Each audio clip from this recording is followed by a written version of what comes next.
Bonjour et bienvenue dans ce cours de probabilité et statistique. Ce cours est la suite du cours qu'on a fait précédemment qui portait sur principalement la variabilité, qui montrait que on parle de statistique parce qu'il y a variabilité. S'il n'y a pas de variabilité, il n'y a pas de statistique. Et qui parle de variabilité parle de choix d'individus en fonction de certaines caractéristiques. Et ce choix-là doit être très souvent aléatoire. Et qui parle d'aléa parle de probabilité. Qui parle de probabilité parle d'événement. C'est pour cela que pour le cours d'aujourd'hui, on va parler de la probabilité d'un événement et de l'événement. En sommaire, qu'est-ce qu'on aura? On aura en 1, événement et probabilité d'un événement. En 2, on va distinguer le cas des probabilités discrètes et des probabilités continues. En 3, on verra le modèle de probabilité dans le cas discret et en 4, le modèle de probabilité dans le cas continu. Alors, la théorie de probabilité a été développée principalement dans le cadre de l'analyse des jeux de hasard. Donc, pour introduire la notion d'événement et de probabilité, on va donc prendre un exemple sur un jeu de hasard. On va considérer un jeu qui consiste à lancer un dé équilibré où on propose un parieur l'une des règles suivantes. Gagner l'équivalent de sa mise s'il obtient au moins 3 fois une face qui a le numéro pair, ou alors gagner le double de sa mise si le nombre de faces paires est au moins 4. Alors, il est déjà clair que les chances d'avoir au moins 4 pour des chiffres pairs sont plus élevées que 4 faces avec des chiffres pairs. Cependant, il n'est pas évident de trouver l'événement le plus favorable parmi les événements proposés aux parieurs. Pour pouvoir donc choisir entre les événements, le parieur doit évaluer les chances de réalisation de chacun de ces événements-là. Dans ce cas, le joueur décide de jouer seul, sans pari, plusieurs fois, il obtient les résultats suivants. Donc, le joueur s'est décidé de voir, il veut mesurer quel est l'événement le plus probable, alors il effectue ce jeu 100 fois et il obtient ce tableau-ci. Alors, le tableau de fréquence relative que l'on obtient ici, on va voir dans quelle mesure on va l'utiliser pour évaluer les événements qu'on a présentés plus haut. Il doit donc examiner ces données pour pouvoir trancher sur le choix de l'événement. Nous allons introduire la notion de probabilité d'un événement pour l'aider à trancher. Donc, la probabilité, ça va plus ou moins mesurer la chance que l'un des événements se produit. Alors, on va distinguer. On aura deux cas de figure. On aura le cas discret et le cas continu. Maintenant, intéressons-nous donc au tableau. Pour le cas discret, le tableau qu'il a donné, l'ensemble possible, c'est 0, 1, 2, 4, 5. Parce que il a fait lancer 5 fois et à chaque lancer, il peut avoir soit 0 chiffre pair, 1, 2, 3, 4 ou 5 chiffres pairs à chaque lancer. Alors, l'espace oméga, c'est toutes les réalisations possibles. L'espace oméga est appelé l'espace fondamental ou bien l'univers. Si vous prenez un singleton dans cet espace, un singleton dans notre espace-là constitue ce qu'on appelle un événement élémentaire. Le FI sera la fréquence relative pour l'événement. Alors, il est important de noter que la fréquence d'un événement est la somme des fréquences des événements élémentaires qui le constituent. Si vous prenez par exemple l'événement A, sa fréquence est F0 plus F1 plus F2. Et on peut aussi parler d'événements contraires. L'événement contraire, c'est l'ensemble des éléments que l'on obtient dans B, mais qui ne sont pas dans A. Donc, on dit donc que B est le contraire de A. Si vous prenez par exemple cet événement-ci, qui est constitué, c'est-à-dire obtenir au moins 3 chiffres pairs, vous allez voir que c'est le contraire de obtenir au plus 2 chiffres pairs. Alors, quand on calcule f de A, on obtient une probabilité, une fréquence de 37 sur 50. Et pour C, on obtient la fréquence de 23 sur 50. On voit donc que on a plus de chances, avec 50 lancés, on a plus de chances d'obtenir au moins 3 chiffres pairs que d'obtenir au moins 4 chiffres pairs. Donc, le joueur devrait donc choisir l'événement obtenir au moins 3 chiffres pairs pour espérer gagner, parce que c'est celui qui a plus de chances de se réaliser lors du jeu. Alors, le joueur peut-il prendre sa décision sur la base de ses résultats? S'il joue à nouveau 50 fois, va-t-il obtenir les mêmes fréquences? Vous voyez que s'il joue obtenir 50 fois, c'est vrai qu'il n'a pu obtenir les mêmes fréquences. Il est clair que la fréquence de l'événement 0, par exemple, variera avec la répétition des expériences. C'est-à-dire, la fréquence que vous obtenez 0 n'est pas forcément la même. Lorsque vous allez augmenter, lorsque vous allez refaire même l'expérience, plus de 50 fois également. Mais si le nombre d'expériences est de plus en plus grand, par exemple 400 par exemple, alors cette fréquence aura tendance à se stabiliser autour d'une valeur dont on supposera l'existence. Donc, à mesure que la taille de votre expérience va augmenter, le nombre de fois que vous répétez l'expérience augmente, la fréquence d'apparition d'un événement va se stabiliser autour d'une valeur limite. Et cette valeur limite-là, c'est ça qu'on va appeler la probabilité. Donc la probabilité, en réalité, d'un événement, c'est la limite de sa fréquence. C'est la limite d'apparition de sa fréquence lorsqu'on prend sur un échantillon. Alors, pour généraliser la notion de probabilité, maintenant, on est dans le cadre discret, on voit que la probabilité d'un événement, c'est la limite de sa fréquence d'apparition dans l'expérience. Dans le cadre continu, alors, dans le cadre continu, ici, les variables sont dans un intervalle. Par exemple, pour généraliser la notion de probabilité pour le cas continu, considérons cet exemple. Une expérience qui consiste à déterminer la hauteur d'une porte. Pour mener à bien notre expérience, une seule mesure ne suffira pas, car le problème d'incertitude fera surface et nous n'aurons jamais la mesure exacte de la hauteur de la porte. Nous allons donc répéter plusieurs fois la mesure de la porte. On peut supposer que l'ensemble des valeurs possibles d'une mesure avant sa réalisation est un intervalle i. Donc, si vous voulez avoir la probabilité dans le cas continu, vous voyez par exemple que c'est pas facile de mesurer la longueur de notre porte parce qu'il peut y avoir des problèmes de mesure. Il y a des virgules qui doivent apparaître et l'ensemble de ces valeurs-là peuvent être contenues dans un intervalle. Et pour cela, en théorie, un événement est tout sous-ensemble I. Cela donc revient à dire que pour chaque mesure, la valeur observée représente un petit intervalle de I. Donc à chaque fois, un événement ici ne sera plus un singleton comme on verra, mais ça sera un sous-ensemble de l'intervalle initial. Et donc, dans ce cas, comme tous les cas où les données sont continues, les seuls événements qui ont un intérêt dans la pratique sont les sous-intervalles de I ou leur réunion. Ok. Comme dans le cas discret, on décide donc de réaliser une mesure de la hauteur de notre porte et on considère pour un intervalle K sa fréquence Fk. Cette fréquence devient de plus en plus stable lorsqu'elle augmente. Dans ce cas, on définit la probabilité d'un événement comme étant la limite de ces fréquences-là.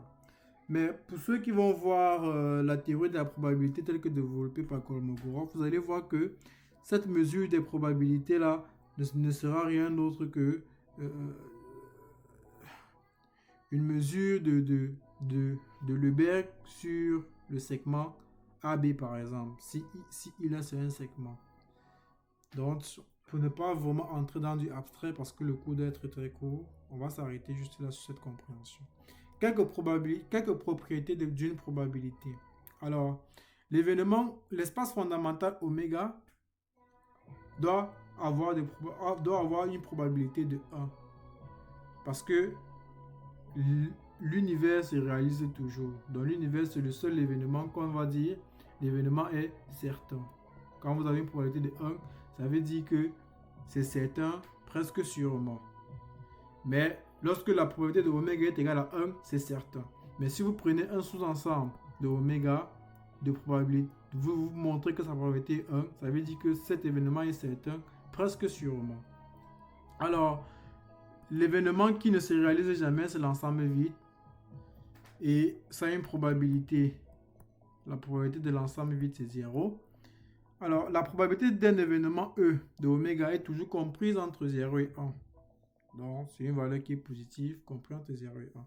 Pour deux événements E et G, alors, si E c'est le complémentaire de G, vous avez cette propriété-ci qui permet d'avoir E en fonction de G, la probabilité de E en fonction de la probabilité de G. La probabilité de l'union, lorsque les deux événements sont disjoints,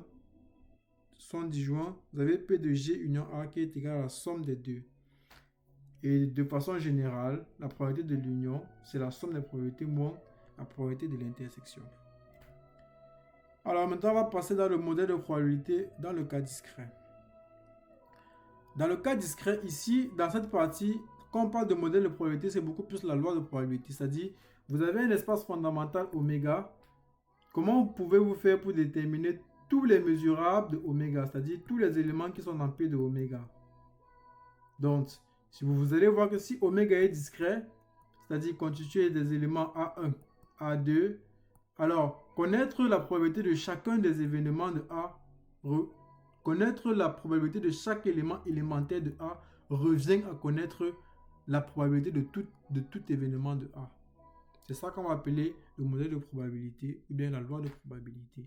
Donc, la loi de probabilité ici là consiste beaucoup plus à avoir la probabilité de chaque événement de A.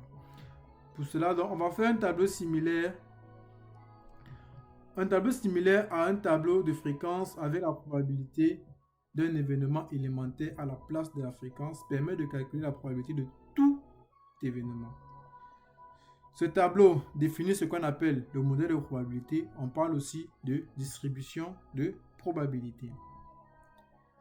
Comme on a vu précédemment, pour un événement, ça peut être la limite dont on suppose l'existence de sa fréquence relative. Cette façon d'approcher une probabilité est dite empirique car ce n'est pas à partir du modèle théorique qu'on obtient cette probabilité, mais plutôt à partir des données dont on dispose. Néanmoins, dans beaucoup de cas, on peut proposer le modèle de probabilité a priori avant même la réalisation d'observations. Ce type de modèle a priori ne se fait pas sur la base à partir des données comme les modèles empiriques, mais plutôt sur la base d'un certain nombre de connaissances dont nous supposons sur le phénomène qu'on est en train d'étudier. Alors,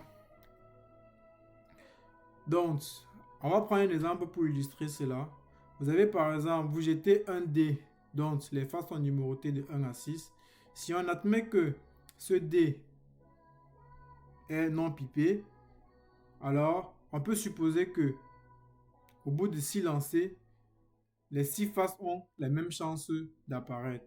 Bon, ce n'est pas vraiment une supposition parce que si le dé est parfait, il y a équiprobabilité. Dans ce cas, les événements, chaque événement élémentaire a la même chance d'être reproduit, ont la même chance d'apparaître à chaque fois. Donc, lorsque vous avez tracé dans ce tableau, vous avez dans ce qu'on va appeler le modèle de probabilité ou bien la loi de probabilité. Une fois que vous connaissez la probabilité de tous les événements élémentaires, vous connaissez la probabilité de n'importe quel autre événement. Alors, on peut prendre un deuxième exemple où on va jeter 2 fois le dé. Vous allez voir que si on jette 2 fois le dé, alors notre oméga sera l'ensemble 1 jusqu'à 6, croix l'ensemble 1 jusqu'à 6. Donc, vous allez voir que le cardinal de oméga, c'est 36. Et donc, un événement élémentaire aura une probabilité de 1 sur 36 d'apparaître.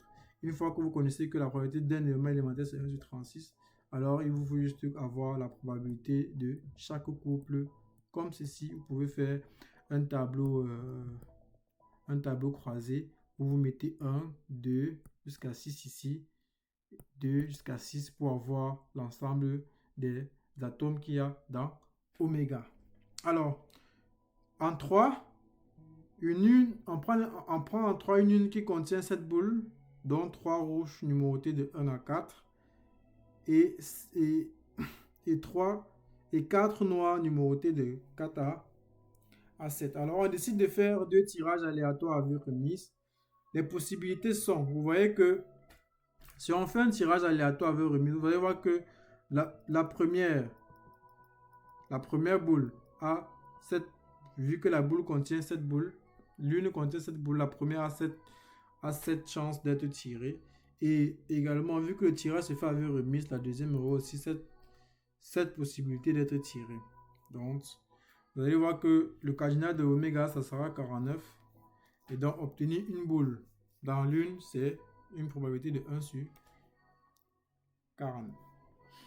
Alors, si on veut la probabilité de l'événement A, c'est-à-dire obtenir 2 boules rouges. Obtenir 2 boules rouges, ça veut dire la première boule est rouge et la deuxième boule est également rouge. On voit qu'il y a 3 boules rouges, donc ça va être 3 sur 7 fois 3 sur 7 qui va donner 9 sur 43.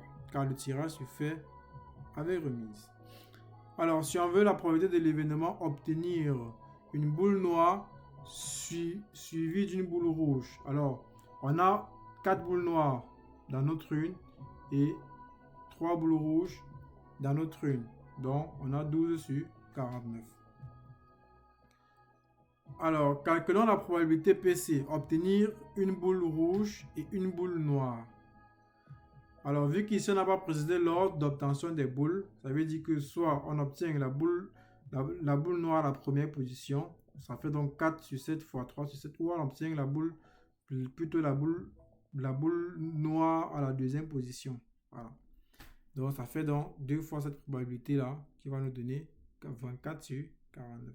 Ce modèle peut être généralisé au cas de n tirages et on aura la formule combinaison de k dans n, 3 puissance 7 puissance k et 4 sur 7. Vous voyez que ça ressemble plus ou moins à un modèle binomial de paramètres n et p. Alors, donc généralement, quand on dit la loi d'une probabilité, celui-ci là c'est une loi parce que on connaît son univers, l'univers qui est 0, 1 jusqu'à n, et on connaît également aussi la probabilité d'avoir un élément qui est donné par combinaison de k dans n, p puissance k, 1 moins p puissance n moins k. C'est pour ça qu'on appelle cela la loi binomiale, parce que c'est une loi de probabilité. Une fois que vous l'avez la probabilité de n'importe quel autre événement. Généralement, dans la pratique, c'est ça qu'on aime. Donc, dans les deux exemples, dans les exemples 1 et 2, le modèle de probabilité résulte de la structure du dispositif utilisé pour obtenir une information.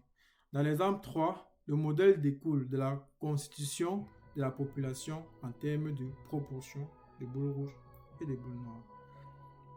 Alors, donc, généralement, on va généraliser beaucoup plus le modèle 3. Donc, cet exemple peut être généralisé au cas où on observe une caractéristique âgée sur un individu dans une population dont la proportion des individus ayant en commun cette caractéristique est P. La proportion P des personnes ayant plus de 20 ans dans une population, par exemple, est généralement inconnue.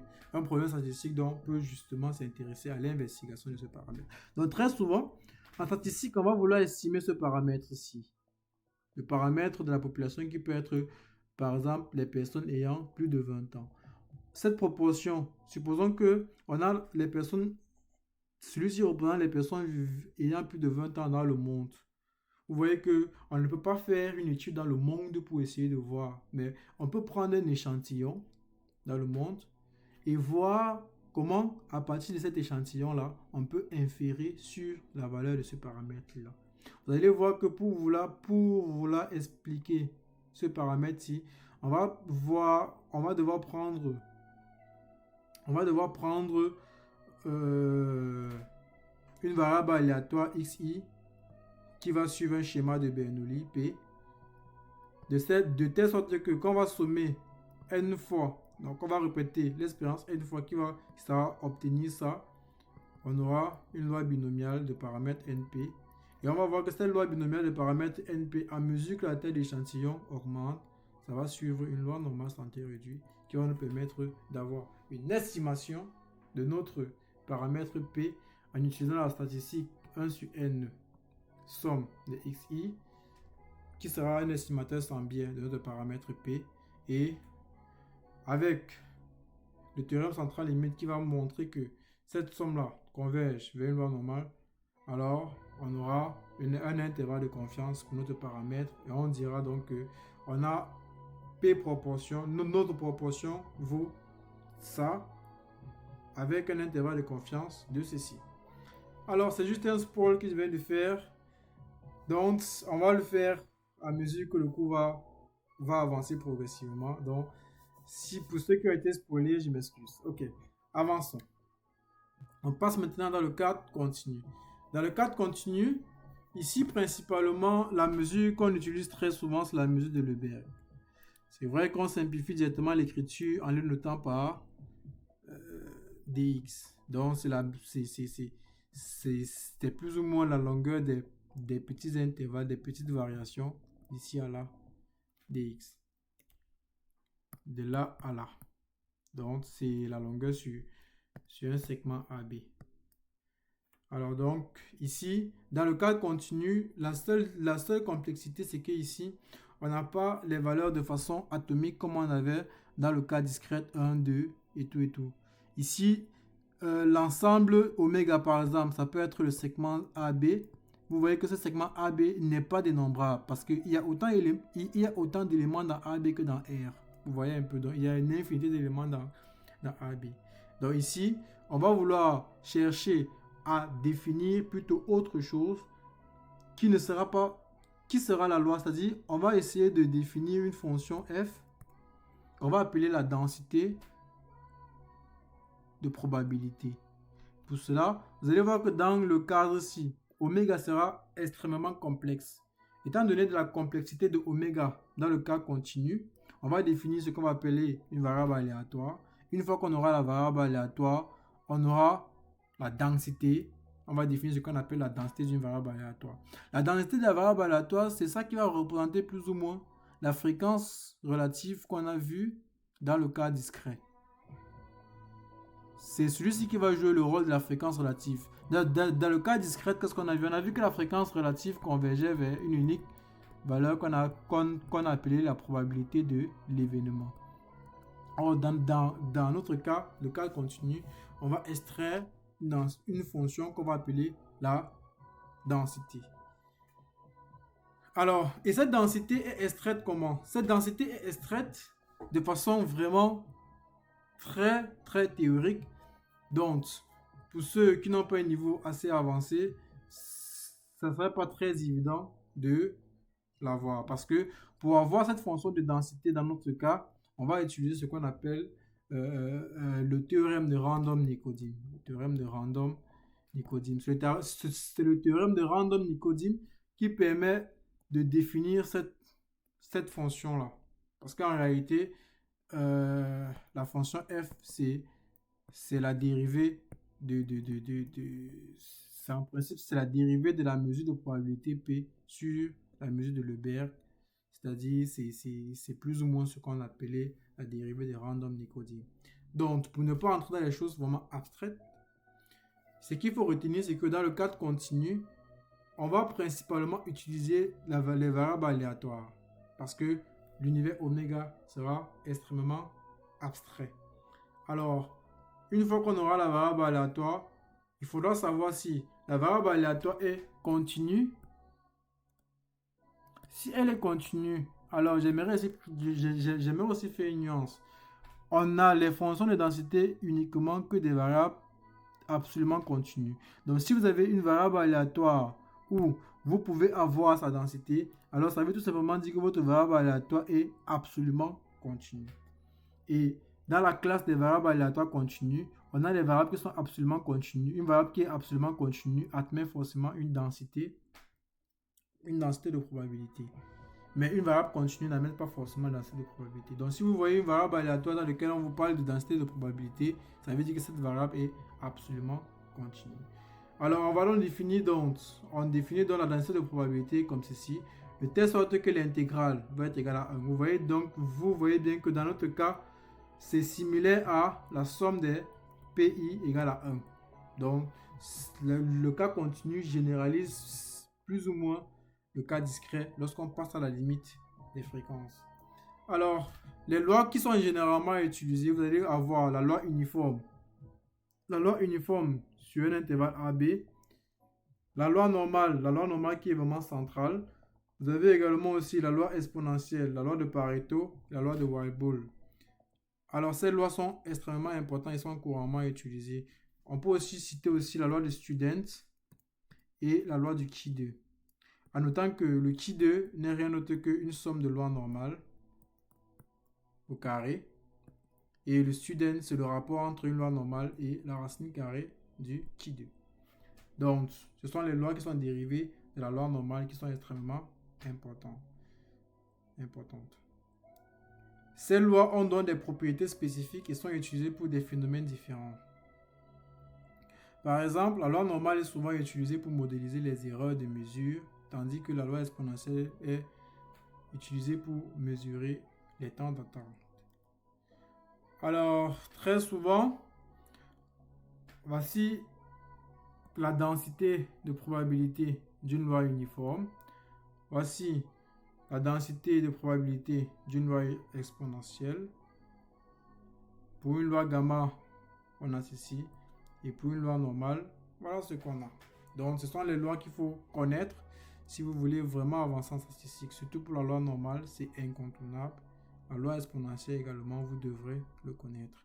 Pour le cas discret, vous avez la loi de Bernoulli, de paramètre NP, où la probabilité d'avoir que la variable aléatoire soit égale à K, c'est combinaison de K dans N, P puissance K, 1 moins P, puissance N moins K.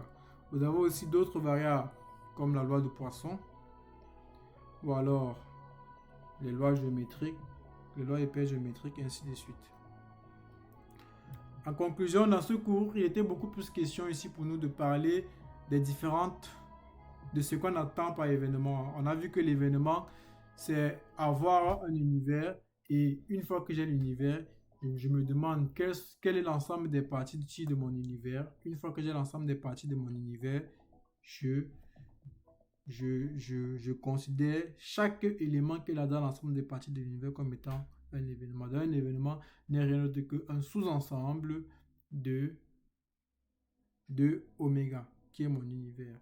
Alors, il est encore important de noter que on ne calcule que la probabilité des événements. Donc, dans certains documents, vous allez voir les gens qui se mettent à calculer la probabilité de 2, par exemple. Techniquement, ça n'a pas de sens parce qu'on ne calcule pas la probabilité d'un chiffre, mais d'un nombre. On calcule la probabilité d'un sous-ensemble.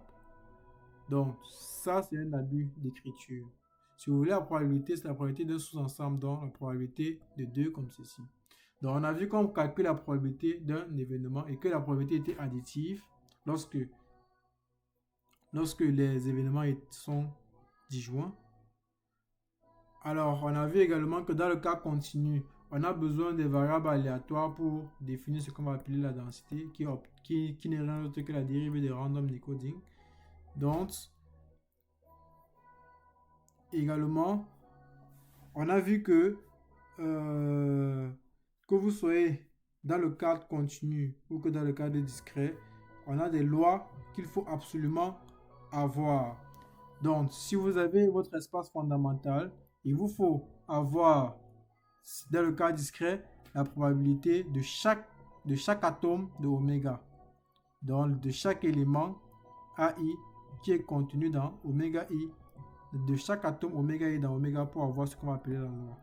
Et dans le cas continu, vous aurez oméga, mais il vous faut juste avoir la fonction de densité de votre variable qui va jouer ce rôle-ci.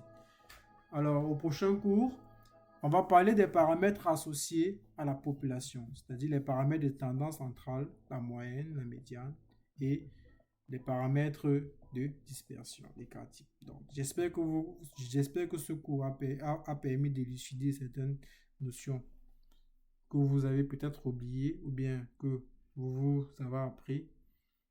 Alors, restez coachés pour le prochain cours. N'oubliez pas de vous abonner, de liker et de partager si possible. Merci infiniment et à bientôt.